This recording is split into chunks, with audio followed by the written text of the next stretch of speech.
Assalamualaikum warahmatullahi wabarakatuh.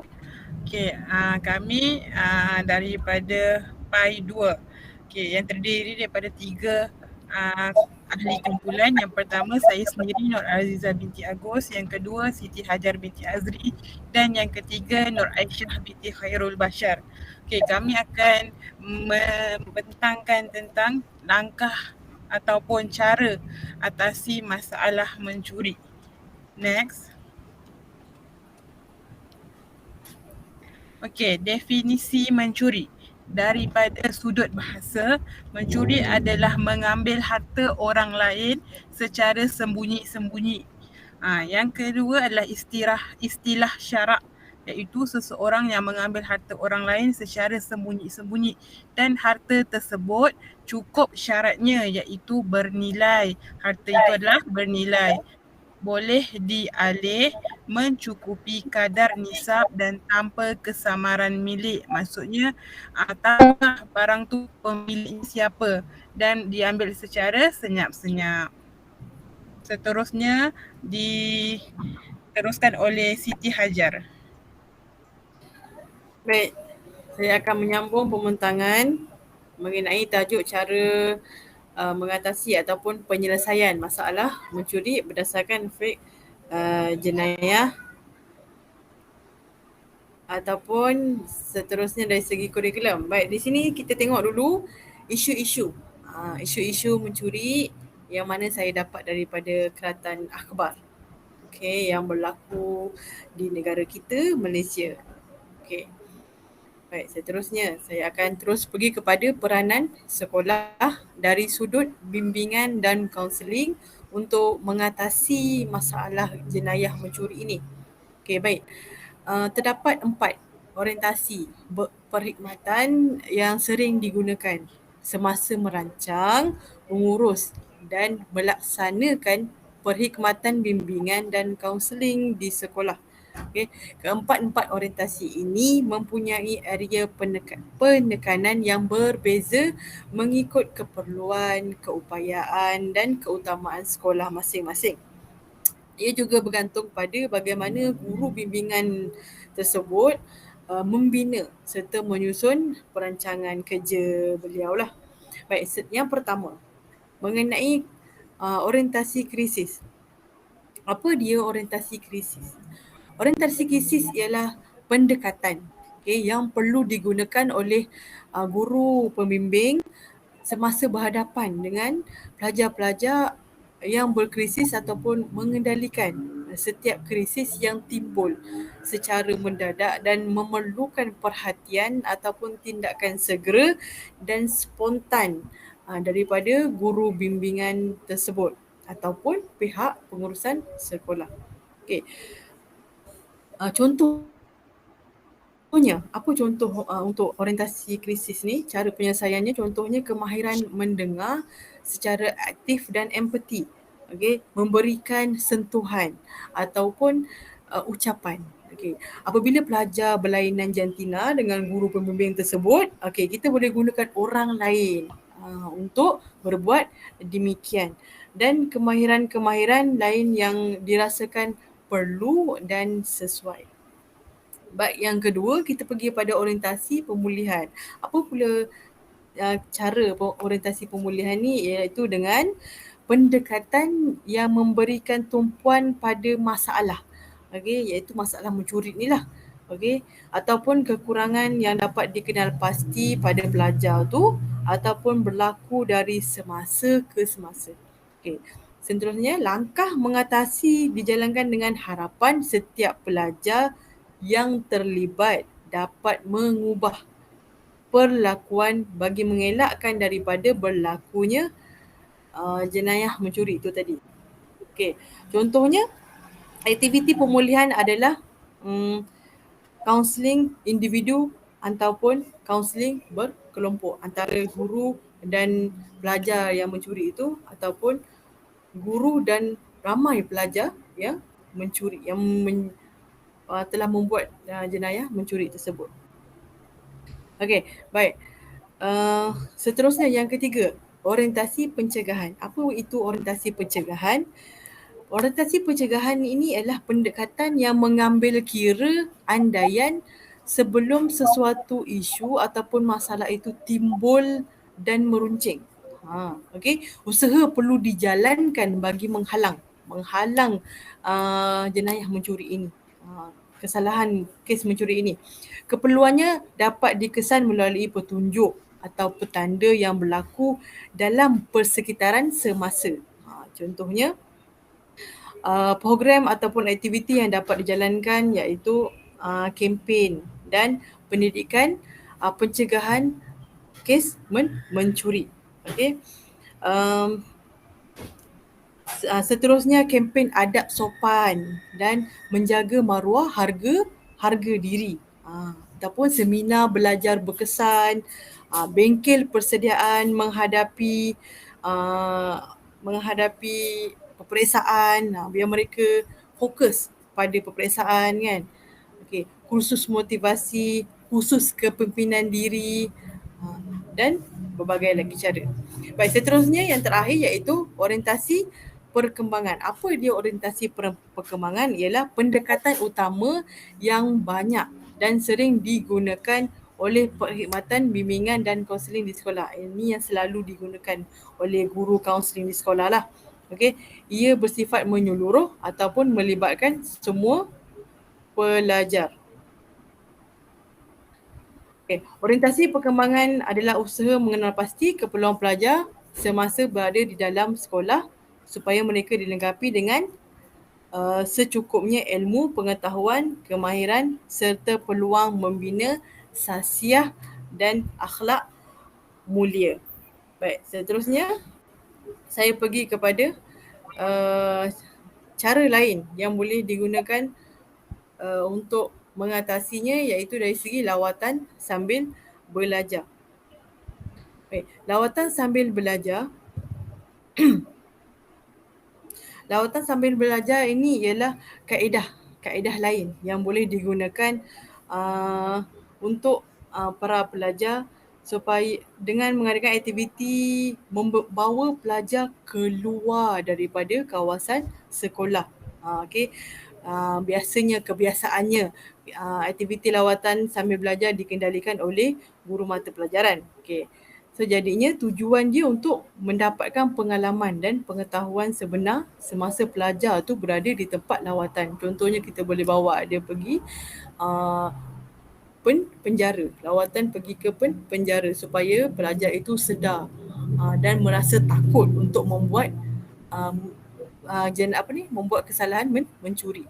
Okey, seterusnya dengan cara melawat pameran ataupun expo. Ini juga boleh menunjukkan kepada para pelajar dengan mendatangkan mereka pergi ke lawatan expo di mana di situ ada polis yang menerangkan apa akan jadi sekiranya pelajar-pelajar ini membuat kesalahan mencuri. Apa kesan-kesan yang mereka akan dapat. Kan mereka akan masuk ke sekolah juvana dan sebagainya lah. Seterusnya ialah kegiatan kurikulum. Kegiatan kurikulum yang boleh dilakukan untuk membuatkan pelajar itu menjalankan kegiatan kelab persatuan. Contohnya pembimbing rakan sebaya, kelab bimbingan kerjaya. Okay. Seterusnya kelab anti jenayah, supaya pelajar tu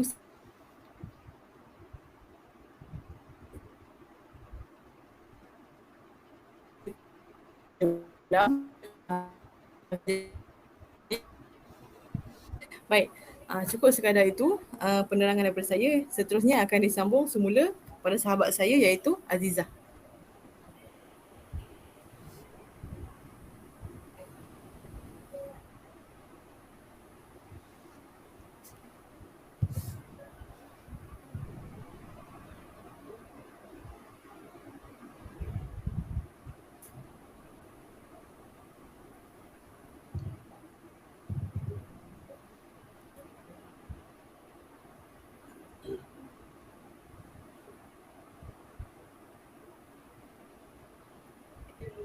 Okay.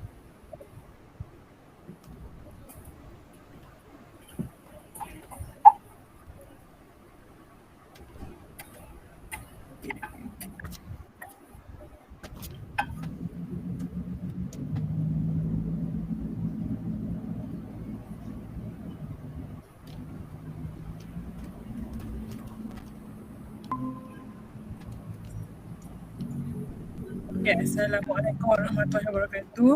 Okay, seterusnya saya akan mengongsikan ataupun berkongsi tentang cara penyelesaian masalah mencuri dalam perkembangan kurikulum pendidikan Islam.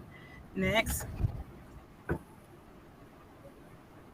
Okay, yang pertama, pendidikan bertaraf dunia.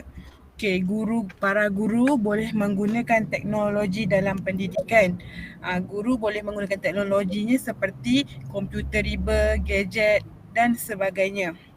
Nah, sebabnya lebih menarik dan murid lebih berminat untuk belajar.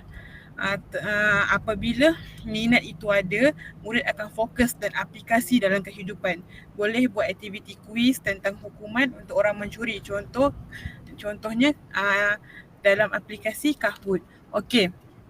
Di sini contohnya dalam pendidikan Islam, guru boleh menggunakan teknologi dalam pendidikan. Contohnya guru menggunakan komputer riba.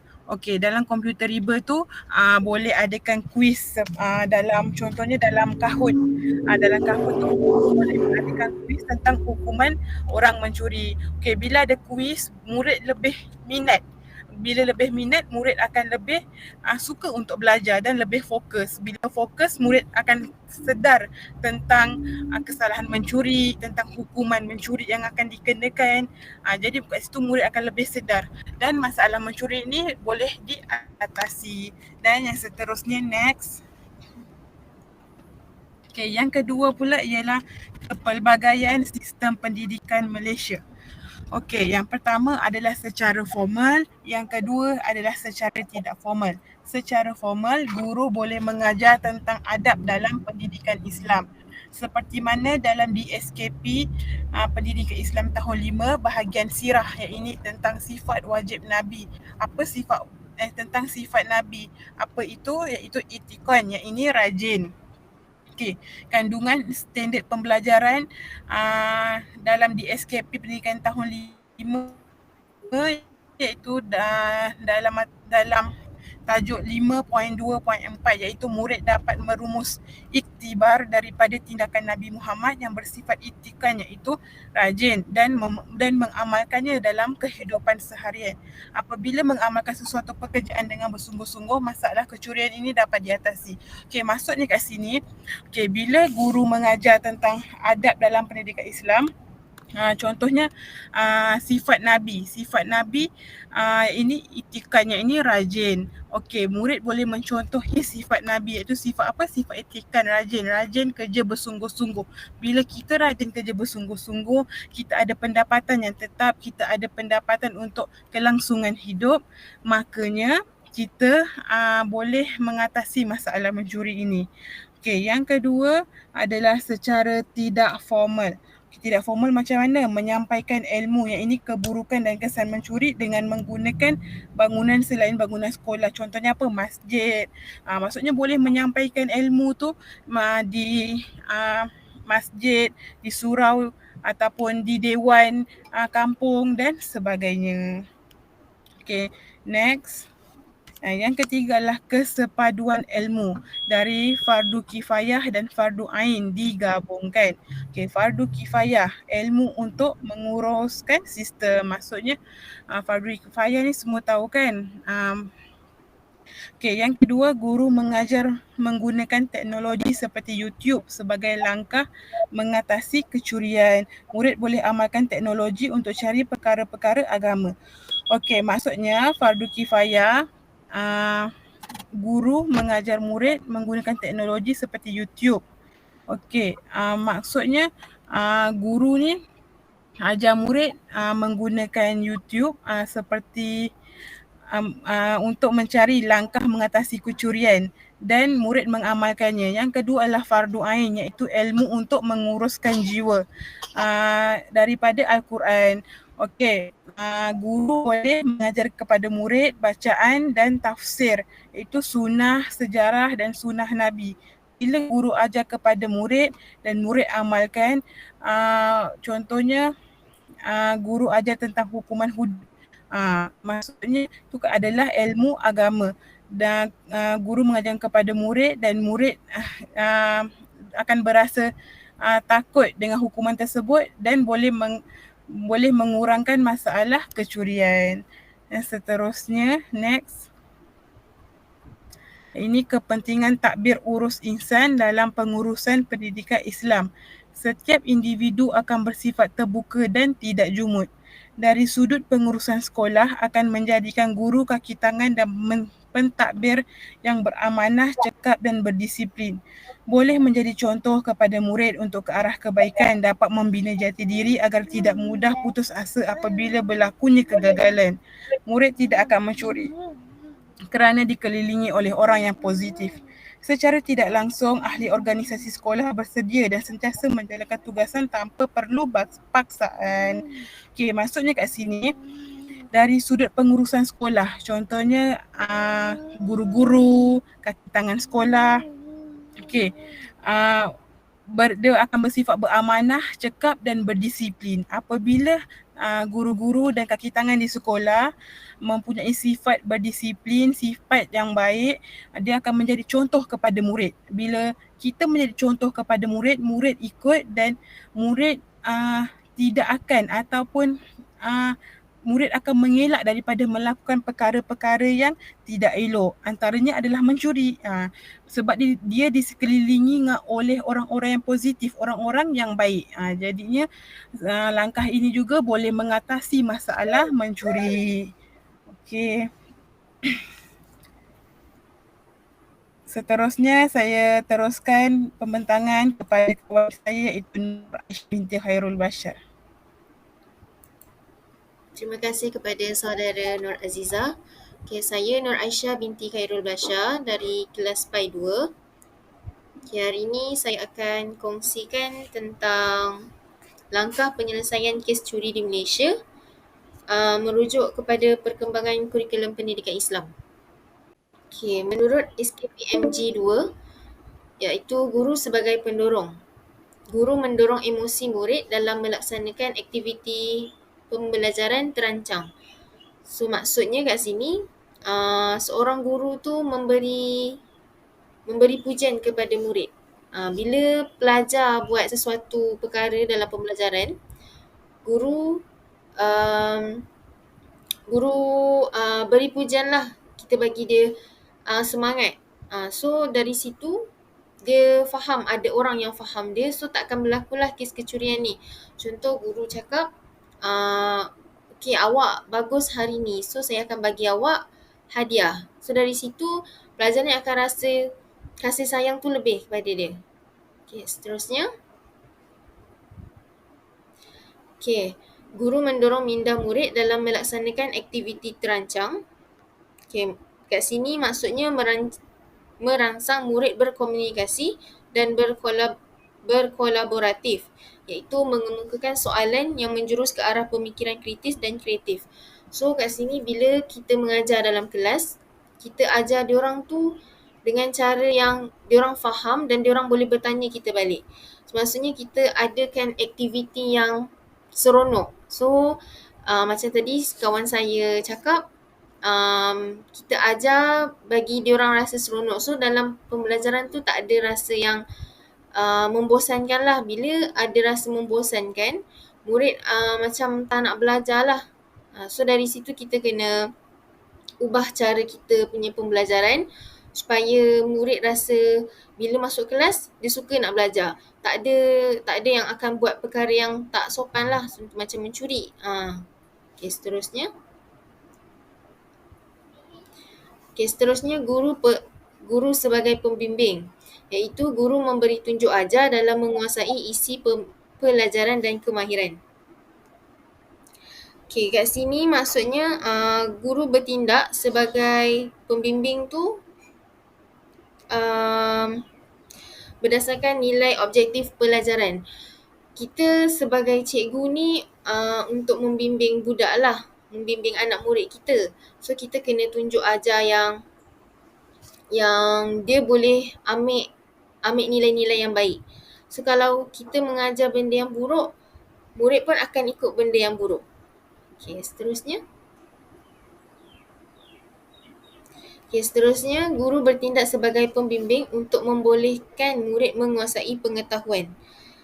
Dari sini kita boleh faham guru ni memberi tunjuk ajar dalam menguasai isi pelajaran dan kemahiran, memandu murid membuat keputusan dan menyelesaikan masalah serta menggunakan sumber pendidikan. Macam tadi kawan saya ada cakap boleh gunakan media sosial macam YouTube, kita ajar murid tu dari YouTube. So dari situ murid tak akan rasa bosan untuk masuk kelas. Lepas tu kita boleh buat quiz, dari penggunaan quiz tu kita boleh buat soalan-soalan mengenai mungkin mencuri, apa kesan daripada mencuri. Okey, seterusnya. Okey, dekat sini bukan guru sahaja yang kena bagi peranan lah. Jadi murid pun kena bagi peranan yang penting. Okey, murid sebagai pembelajaran aktif iaitu bertindak sebagai pembelajaran aktif untuk menguasai pengetahuan dan kemahiran serta mengamalkan nilai positif. So maksudnya kalau kita letak diri kita sebagai seorang murid.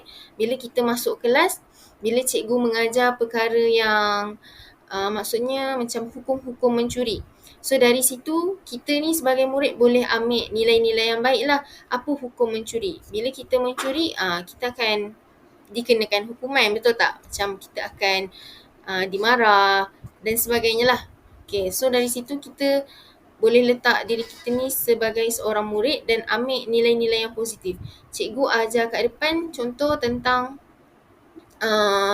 kebaikan tidak mencuri. Apa kebaikannya? So dari situ kebaikan tidak mencuri tu macam takkan ada pihak yang akan bergaduh, takkan ada pihak yang akan kena hukuman lah. Okay, seterusnya. Okay, dari sudut kepimpinan Islam dalam tadbir urus insan iaitu Islamic Leadership on Human Governance, menurut Imam Al-Ghazali dalam kitab Ulumuddin, beliau berkata, para pemimpinlah yang harus bertanggungjawab mendidik diri mereka terlebih dahulu. Maksudnya, kita sebagai seorang guru wajib dan patut untuk didik diri kita dulu. Maksudnya kita perbaiki diri kita dulu sebelum kita nak ajar anak murid kita. Sebelum mendidik pengikut dan masyarakat sekeliling. Mereka perlu mempraktikkan dahulu segala sesuatu yang didakwahkan kepada pengikut masing-masing. Mereka juga perlu meningkatkan moral dan akhlak mereka terlebih dahulu sebelum memperbetulkan orang lain. Ini kerana rakyat menjadi rosak akibat rosaknya pemerintah, iaitu pemerintah menjadi rosak akibat kehadiran ulama yang buruk.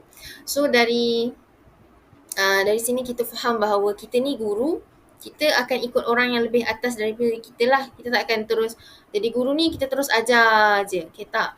Kita tengok orang lebih atas daripada kita. Mungkin kita tengok ulama-ulama dulu, macam mana cara dia mengajar anak-anak buah dia. So dari situ kita kena perbetulkan diri kita untuk kita perbetulkan anak-anak murid kita, anak-anak didik kita. So kita ambil perkara-perkara yang baik, kita praktikkan dalam diri kita dulu. Untuk anak-anak murid kita ikutlah. Jangan pula kita yang mencuri. So nanti anak murid kita pun akan ikut mencuri kat situ. Okay, seterusnya.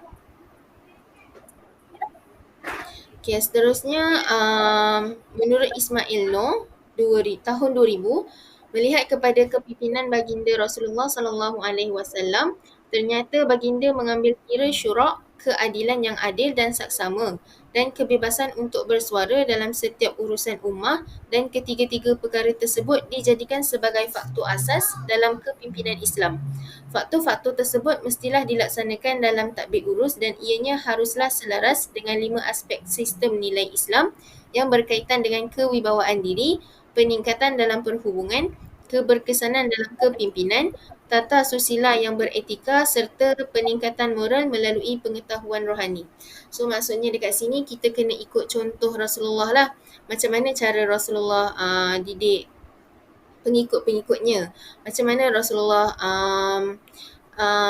terapkan nilai-nilai yang baik dalam diri. Macam mana Rasulullah boleh ajak pengikut dia tu buat perkara yang baik. Dari situ kita boleh ambil nilai yang ada pada Rasulullah tu untuk terapkan dalam diri kita supaya anak-anak murid kita pun nampak kita ni baik, dia boleh ikut. Contoh macam bila kita datang sekolah, kita dah tunjuk contoh yang baik, sifat yang baik, anak murid kita pun macam, wah cikgu ni baik, aku kenalah jadi macam dia, aku nak jadi macam dia. Macam tu. Okay, lepas tu Rasulullah juga tak, macam mana, maksudnya tak, maksudnya Rasulullah tingkatkan moral melalui pengetahuan rohani. So dia ambil pengajaran-pengajaran yang baik untuk dia sampaikan kepada umat-umatnya. Okay, next. Okay, itu saja dari kumpulan kami. Terima kasih.